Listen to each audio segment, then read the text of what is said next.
Welcome to the College Football Fan Show. I'm your host, Bayou Bird, as you can see the shirt behind me. And today I have the pleasure of having a conversation with an Iowa Hawkeye fan. So, what are we going to call you, Hawkeye Amanda? I like it. I hope it sticks. Beautiful, beautiful. Let's do it. All right. So, we're going to just jump straight into this. This is all about the fan experience in college football. And so, I want to ask you right out the gate here. So, if you were on trial and they were looking for evidence that you were a legit college football fanatic, what would be the evidence that you would provide? Oh gosh.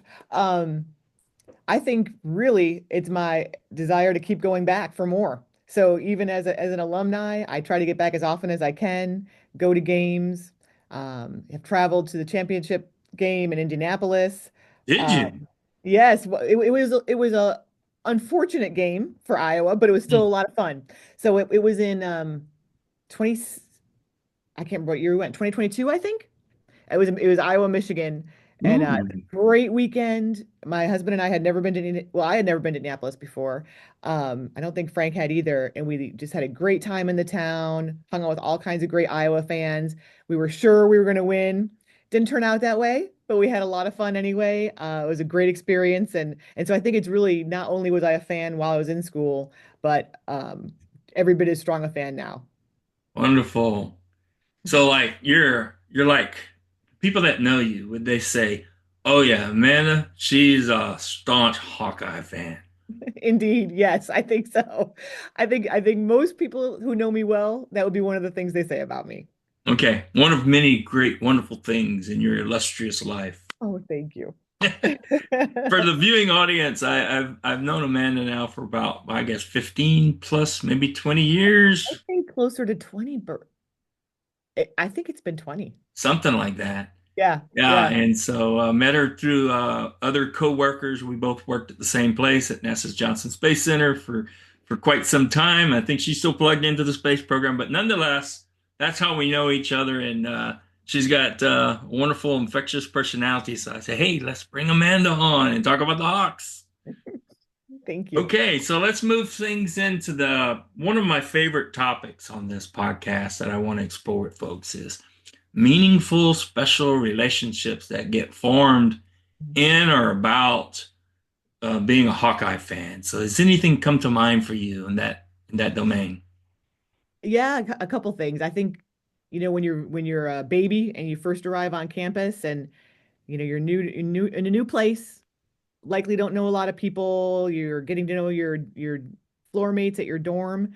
It was a really important piece of just getting to know people. So, when you're 17, 18 years old, depending on how outgoing or introverted you are, it can sometimes be a little daunting to make a Mm, whole circle of friends. And really just having that common thread of we're going to the game on Saturday means a lot.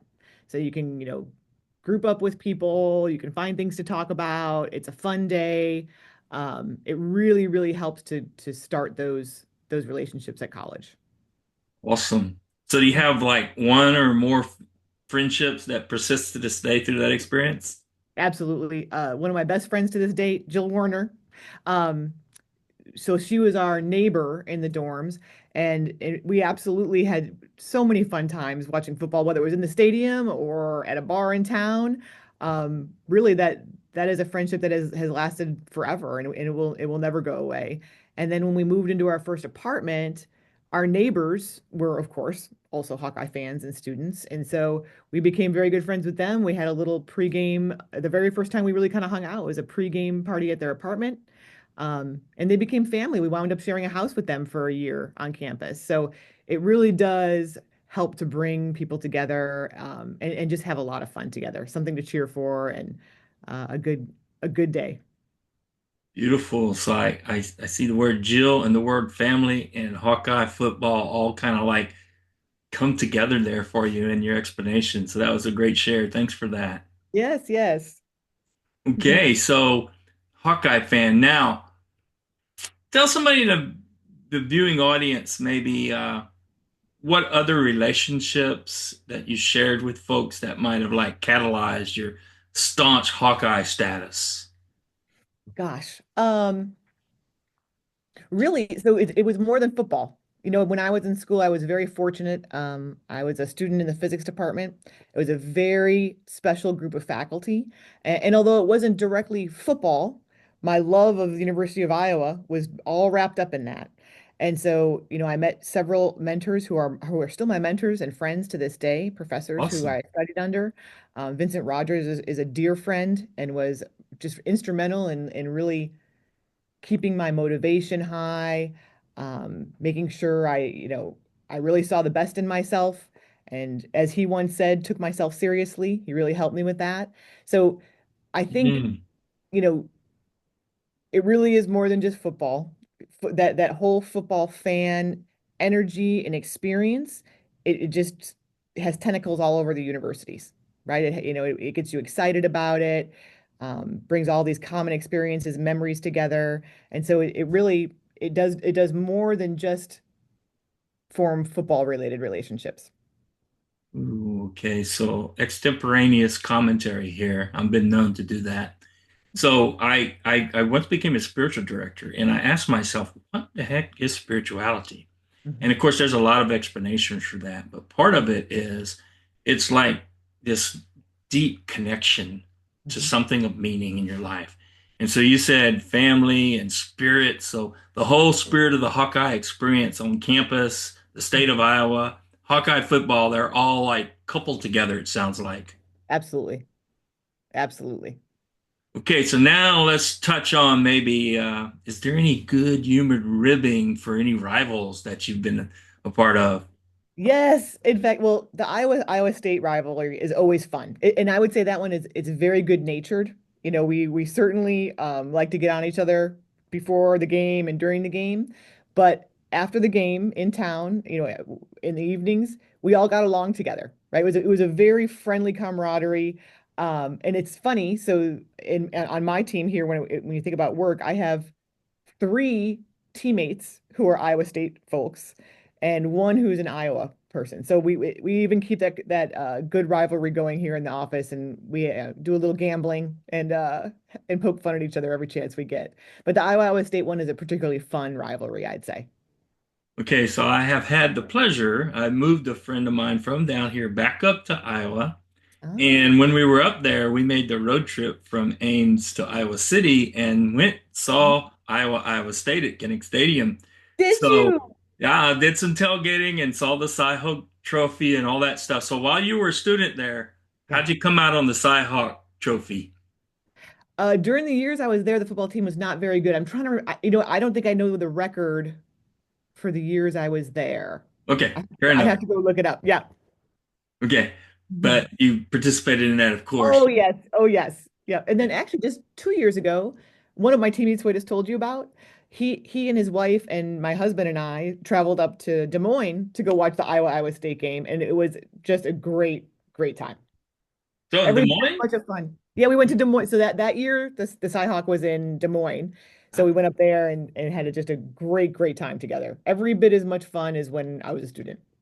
Oh, that's pretty Maybe cool. even more because we ate better. So like if you run across an Iowa State fan in your work or whatever, what kind of ribbing you're going to give them? Are you going to let them Oh yeah. have it pretty hard? Yes, I give condolences and yeah, absolutely. And here in Houston, here in Houston, at least, there's a lot more Cyclones than Hawkeyes because they had an aerospace program, and Iowa did not. So I meet a lot of them, and it's always good fun. Yeah, when I first started work down here, I one of my first supervisors was an Iowa State grad, and several of my people in my original group. And apparently, the story is there was a president of McDonnell Douglas was an Iowa State grad, and so he was instrumental in getting a lot of Iowa State folks back down here. I'll be But darned. but along the way, we got some great Hawkeyes too. Yes, I brought a couple myself. Yes. I'm sure you did. Okay, so awesome. So I'm going to pivot to one of my favorite topics because I'm from South Louisiana. And what are we known for? A lot of things, but food is one of them. So talk to me a little bit about some kind of food experience that you had as part of your Iowa Hawkeye fanship. Well, there is no shortage of good food in Iowa City, I will tell you. And actually, over the years, Iowa City has just boomed. So like when we go back now, there are easily 10 times as many wonderful food choices as there were when I was there. Wow. But there's a couple, that have stood the test of time. The Hamburg Inn is a really famous little diner. Um, it's great, great food. It's a really old building. It's really neat and historic. Several presidents have visited there on their way through Iowa. Ooh. I mean, it is teeny, a teeny little place, and it's kind of funny because oftentimes when we go, it's cold, right? It's football season, or usually we go kind of late in the season. And so you're all bundled up. You got, you're stuffed like the kid in the Christmas story trying to get into this tiny little restaurant. And then even like the tables and the booths are small, and you're all, so it's kind of this funny experience. You feel like this is the most uncomfortable place. And then in 2 minutes, you have wonderful food on your plate and it's crowded. So you're kind of talking to everyone, and it has a very special vibe in that place. It's a really, really good spot. So that's one of my favorites. And when we go back now, there's some really great new restaurants. Pullman is my favorite, hands down. St. Birch is really good. There's a lot of good options there. So Pullman and Hamburgan, is it? That's how you pronounce it? Hamburgen is the yes, is the old, it's been there forever. Wonderful food, great service, and really kind of a mainstay in that town. And then yeah, Pullman and St. Birch are unbelievably good too. And if you're looking for my favorite bar, that has been there even long before me, and it's still there now. It's called the Dublin Underground. It's a little basement bar. Ooh. It's cozy and um, it's not fancy, and it's really, really good. They know what they're doing. So, like, if you were like flying home and you were on a layover in Louisville or St. Louis or wherever, and you were somebody was like, "Oh, you're going to Iowa City. You gotta go too." Those would be the places you'd say. Pullman would be first one. Absolutely. Pullman. All Hmm. right. So if I get a chance to go back to Iowa City, I think I'm gonna put that to the top. Absolutely. You got to go to that one. And then if you can make one more meal, like I'd hit St. Birch. Okay. Duly noted. Okay, so let's talk a little bit about stadium experience at Kinnick Stadium. So, what was that like for you, or anything that really stick out? Something like really emotional, charged, electric stadium environment, something. I mean, it is such a great place to see a game. And we just took my sons and one of their friends back, not this last Thanksgiving, but the Thanksgiving before. And when you go, you generally stay in town. The stadium's on the west side of the river. And so you have maybe a 10 or 15-minute walk, and you're walking up with thousands and thousands of people. Everyone's chattering, the energy's really good. And by the time you get there, you're all amped up. There's some tailgating going on, and you walk in and it's just it's not the biggest stadium, but it's a really, really beautiful stadium. And so when I was there as a student, you get in there and the student section is on fire, everybody's having a good time. But now as an adult, this wasn't going on when I was a student there, but now, of course, they have this amazing tradition of the wave, which I'm sure everyone's familiar with. But the University of Iowa Hospitals and Clinics has always been just this amazing hospital, and it has boomed just like the town has. It's just boomed over the last 25 years. And so when they put the children's hospital there, right, as everyone knows, you can see it from the stadium. It's very, very close. So when they do the wave, it's a very emotional moment. And for a minute, you feel all excited and like, oh my gosh, this is so cool. And then a minute later, it just kind of cinches your heart. You can't Mm. you can't believe what a simple thing can be so meaningful. Um, it's wonderful. Yeah, that's got to be a beautiful thing to see. And do they light candles or something? And Yes. So for night games, everyone has their phones lit up, and I don't think people do lighters that much anymore. Back when I used to go to concerts, they did lighters, but now I think everyone just uses their phone. That's what we did when we were there. Yeah. yeah, so a lot of college stadiums they play Journey's music, Don't Stop Believing, and they sway and all that stuff. But you guys are doing the wave Yeah. mostly there. What part of the game does that occur in? Is there a standard templated time? Yes. And now you're gonna put me on the spot. I think it's after the first quarter. Okay. Pretty sure. All right. So Florida goes into the fourth quarter playing Tom Petty. You guys go into the second quarter with the wave. Yes, it's a really, really good tradition. Awesome, awesome, awesome. So besides the wave and the other things, is there any one thing that you're like gonna tell the story until the day you depart the earth? Like, oh man, I remember this. It was such a high or it was such a low, some kind of emotional experience. Yes. So a few years back, a very dear friend of mine, Joel Getches, and Frank, my husband, and Nijette, We all traveled together. He's a Wolverine, actually, so we like to Okay. give each other a hard time always. Of Um, course. but we all traveled together to the Iowa-Michigan game at Kinnick Stadium. Had a great weekend, and Iowa was not doing particularly well that year, and Michigan was very strong. And I was just hoping we scored. I wasn't going to bet Joel. I was like, this is not going to be good for Iowa. Let's just keep it sane. Well, it was a crazy game. It was a really, really good game. And at the very end, Iowa pulled it off and won. Woo. And I really couldn't believe it. I was just completely shell-shocked. And we're looking down, the fans are rushing the field, they're all over the place. And I was honestly frozen. And it was such a great moment. And of course, I never let my friend Joel live it down. As you shouldn't, No, that's right? right. If he That's right. sees you like in the next week or two, you're gonna give it to him. Yes, absolutely. Absolutely. And I'm sure since Michigan has won a few times in the rivalry, he's gonna have something to come back, right? Oh, yes. Yes. Yes. He's a good fan too. Awesome. How about road trips? Have you been on a road trip that really, part of rooting for Iowa? Or, I mean, you mentioned Indianapolis.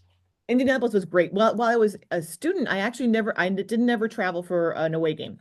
Okay. But yeah, now the Indianapolis was definitely a big one. I had never been to a big game like that. It was just awesome.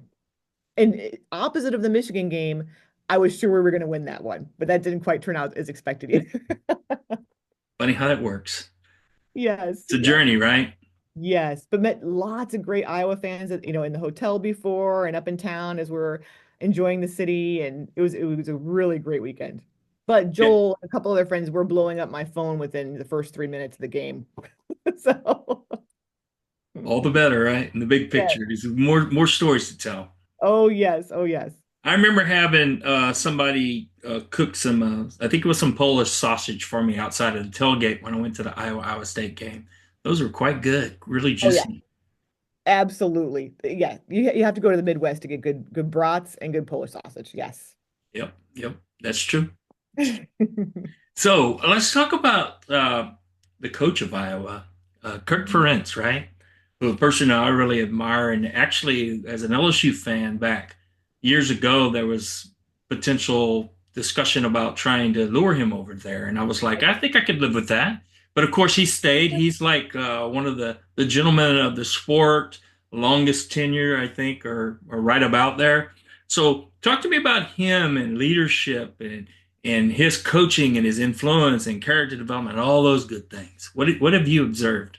Well, yeah. I mean, I'm definitely a super fan of Ferenc. I think he's fantastic. I really like, I really admire actually. So, Iowa isn't necessarily like the most glamorous and they don't have the most ability to recruit the high-end players, and yet they consistently wind up choosing, building, and mentoring these kids to have.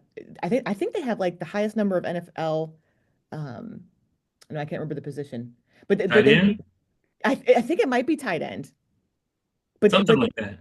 but they crank out through just diligence and doing the work and finding the students who are really ready to put it in, and they help develop them into these amazing players. So I really kind of like it's less glitzy perhaps, but it's really just believing in those players, growing them, and getting them ready for the next thing. I think I really admire that about him. Yeah, I kind of like, a different situation like you made reference to, but it kind of reminds me a little bit of Saban. He talks about how meaningful character development and being a part of all that. He went to the pros and he went back to college, and he's recently talked about his biggest mistake ever was leaving LSU, which I endorsed, of course. But he went on and he had that experience. But what he really missed was that development, having the formation of so many young men. In this case, it's college football, so it's men playing the sport, and it's just real great to see that he's had such decades of influence, Yeah, putting out no telling how many leaders into the workplace and into the world in general. So kudos to Kirk Ferentz if he some kind of way stumbles across this. I'm a fan as well. absolutely. Yeah, super fan here. All Really right. awesome, awesome coach, awesome leader. So if you were like to sit back and somebody would say, "Hey, here's a golden ticket. You could pick any football stadium in the country, college football, and you Mhm. go to a game there, and you're all paid expenses. Where's a place that you'd really like to go that you haven't been yet?" Hmm. That's a tough one. And I haven't been to a lot of other college football stadiums. So I think I'd really like to see a Michigan State game at Michigan Ooh, State. Sparty. Yep. Yes. That was one of the, yeah. It was a beautiful campus. I think it'd be really fun in the fall. Would love to see a game there. Oh, I like that. So Mhm. speaking of Nick Saban, that's where he came from before he went to LSU. And I visit campus as a hobby, so I can remember walking along the campus Oh, at in East Lansing there, and it was kind of like a not a river, but a waterway, and there were some trees. It was the fall. And you're right; it's a very beautiful it campus. is shockingly beautiful. Yeah, it really, really Yeah, is. because I went there just as part of another trip, just taking in a campus, and I didn't have any expectations. So, Mhm. oftentimes that's when you really get blown away. And Yeah, I thought it was a beautiful, beautiful campus. it really is. It really is. Nice. Okay, so we go and see Sparty in East Lansing. Wonderful. I like the Yeah, choice. I got A to put little it on my list. unexpected, but I like it. Okay, so let's see. I'm going to ask you, is there anything that happened in our greater Houston area over the last week or two that was kind of exciting? Yes, we got a lot by Houston standards, a lot of snow. It was Good. awesome, absolutely awesome. My kids were excited. We fully enjoyed it. It was really, really nice to wake up to that snow. It was what, I Tuesday agree. morning, right? Yeah, Yeah, it was about 4 or 5 days ago. yeah. Okay, the reason why I bring that up is, I've been to most football games in good weather, although I went to a Penn State game once where I really froze my tush off, so to speak. But have you been to any games up there where it like snowed like crazy? Oh my gosh, yes. What was that like? It's pretty brutal, I'll be honest with you. Especially when, it was brutal when you were in college, but I was definitely a little bit more tolerant and like I could tolerate it a little bit better back then. But I actually took Frank. It was his first Iowa Hawkeye game. It was in late November.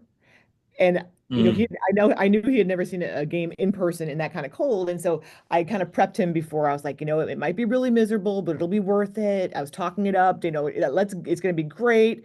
And we woke up that morning and I opened the curtain in the hotel room and the snow was coming in sideways and the wind was howling. And it was me that was like, maybe we shouldn't go in person to this game. But of course, had a cup of coffee and I was ready to go. But I bet there was easily 6 inches of snow, might have been 12. I mean, it was a whoa. ton of snow. And by the time we got over to the stadium, and they had been working all night, clearing, clearing, clearing, clearing. But what was probably almost impossible to keep up with was the ice on the steps down. So it Ooh, was honest to God, like we were walking down, grappling on the chairs, trying to find your seats. It was brutal. And when you got to your seats, they had cleared most of the snow anyway, off the actual benches that you sit on. But the ice under I mean, we just stood on a block of ice for ooh. 3 hours. That was the coldest game I've ever been to. It was great. It was fun. But by the end, I was ready to go warm up. I bet. So beautiful, good scene, memorable, Oh, good yes. story to tell, but kind of miserable at the same time, it sounds like. It was pretty brutal, yeah. And of course, when we went up, we were coming from Houston, so I don't have like the good snow gear I used to have. So, we didn't have good boots. We went up in our tennis shoes, so we were a little bit ill-equipped too. But I don't think there was anyone in that stadium, even native Iowans, who were very comfortable. It was pretty darn cold. Wow. Yeah. And the So stadium was full. yeah, and I can see that being treacherous because, wow, there might have been just a handful of people with a little bit of stuff in their sippy cups, right? Yes, for sure. For So sure. adding that to the treacherousness of walking on ice, going down the stairs. Right. Do you know if y'all won that game or not? Maybe that helped or hurt. I think we did. I think we did. Okay. Yeah, we stayed till the end, so we must have, because probably I have to admit, even I may have surrendered by the third quarter if it looked really bad. So I think we probably won. Okay. So I'm going to ask you a situational question here. Mhm. So imagine that the college football committee finds out that Amanda's a big fan of college football and they want to get your opinion on something. Hmm. They call you up to Jerry's World, they put you in front of the committee and say, Amanda, what do we need to keep in mind?